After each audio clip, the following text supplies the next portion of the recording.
Good morning.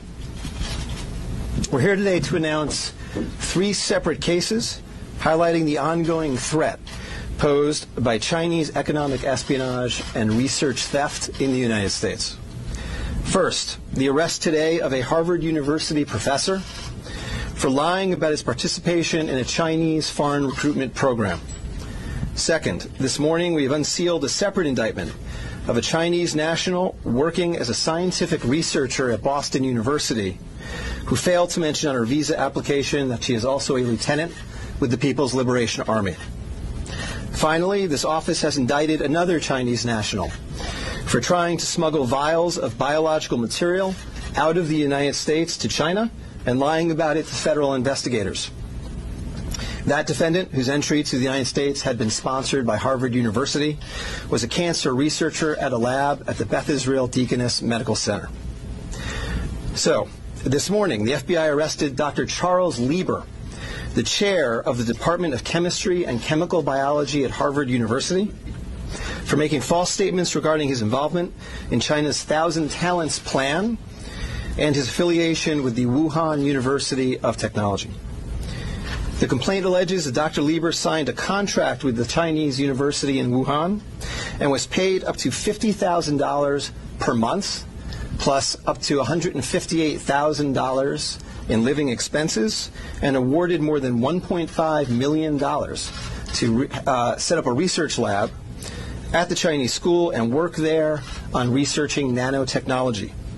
Lieber also joined China's Thousand Talents Plan, according to the complaint, a Chinese government-run program designed to entice scientists and researchers in the United States to share their research expertise with China. At the same time, Dr. Lieber was receiving U.S. grant funds from the Department of Defense and the National Institutes of Health. National Institutes of Health spends up to $39 million a year funding medical research in the United States.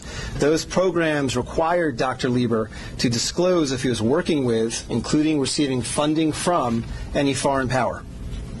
When questioned, Lieber hid his involvement with the Chinese entities, including specifically disavowing any connection to China's Thousand Talents Plan. Meanwhile, based on the complaint, it appears that China paid Lieber hundreds of thousands of dollars over the years for his involvement with the Chinese entities and for his work on research for Chinese gain. Also today, a federal grand jury indicted Yanqing Ye, a Chinese national, with lying on her J-1 visa application, making false statements to Customs and Border Protection, conspiracy, and being an unregistered agent of the People's Republic of China. According to court documents, Ye is a lieutenant in the People's Liberation Army, but she concealed her military connections while employed as a researcher at Boston University's Department of Physics, Chemistry, and Biomedical Engineering Center for Polymer Studies. The indictment alleges that a colonel in the People's Liberation Army and other military officers from the Chinese National University of Defense Technology gave Ye numerous assignments while she was in the United States, such as conducting research, assessing U.S. military websites, and sending documents and information back to China. In April 2019, Ye was questioned by customs officers at Logan Airport on her way to China. According to the indictment, she lied about her involvement with Chinese military projects. A border search of her electronic devices showed that Ye had compiled information for the People's Liberation Army about 2 U.S. residents with expertise in robotics and computer science. Lastly, last week this office indicted Zheng Zhaozhang, a Chinese national sponsored by Harvard University who was doing cancer research at the Beth Israel Deaconess Medical Center. Zheng was charged with attempting to smuggle to Beijing vials of biological material, along with other research materials that he had stolen from the lab at the Beth Israel, where Zheng was working on cancer cell research. Before he boarded his flight, customs officers discovered 21 vials of biological material in a sock in his baggage. When confronted by the officers, Zheng initially lied and said he was not traveling with any biological or research materials. Chemistry, nanotechnology, polymer studies, robotics, computer science, biomedical research. This is not an accident or a coincidence.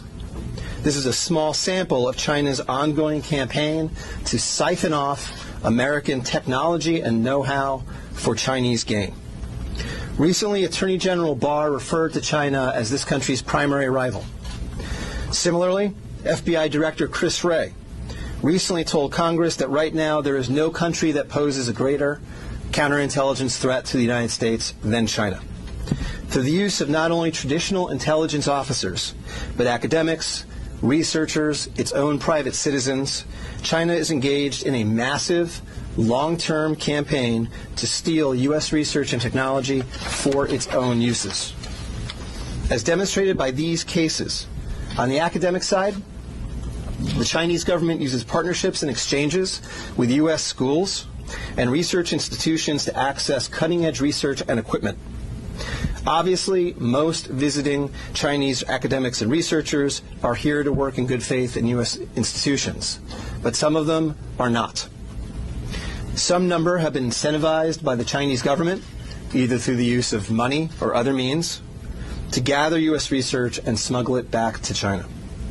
Because of the sheer scope of this threat, a year ago, the Attorney General created the China Initiative at the U.S. Department of Justice, designed to prioritize and aggressively prosecute Chinese economic espionage and theft of intellectual property. The cases we are announcing today are part of that effort.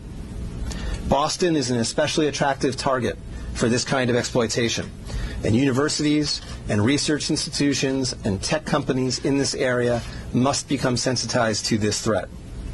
Our community benefits greatly from the diversity and talent of international visitors and our partnerships with foreign institutions, especially research institutions.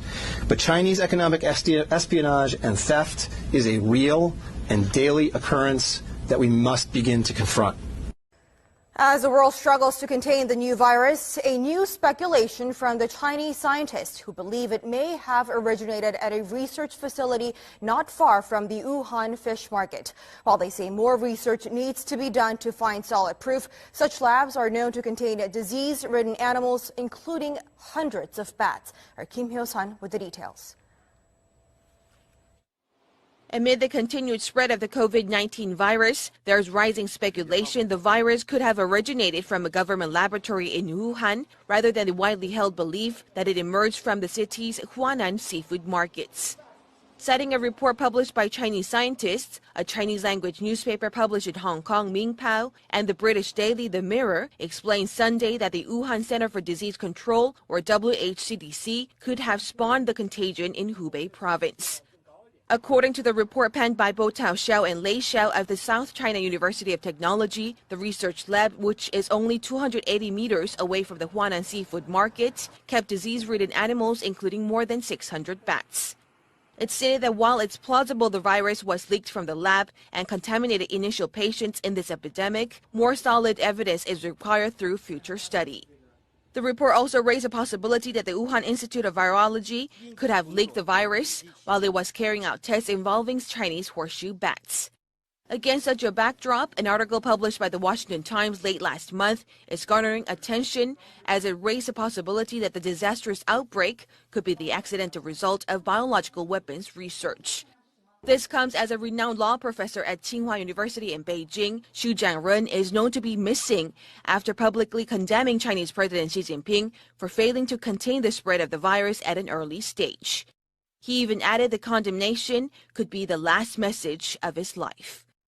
Kim Hyo-sun, Arirang News.